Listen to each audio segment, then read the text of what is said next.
How to get Peacock on Vizio Smart TV. To get Peacock on your Vizio Smart TV, first ensure that the TV model supports the Peacock app. If your TV is compatible, begin by checking for any system updates. Press the V button on your remote control to access the system settings. Navigate to the system section and select check for updates. If updates are available, follow the prompts to install them on your TV.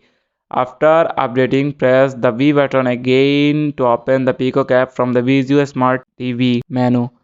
Launch the app and log in using your Peacock credentials. If the app is not available on your TV, it may not be compatible.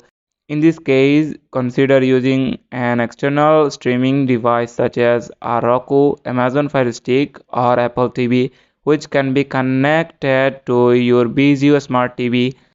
Once connected, install the Peacock app on the external device and log in to start streaming. With these steps, you can enjoy Peacock's library of shows, movies, and live events on your Vizio TV. That's it. Thanks for watching the video.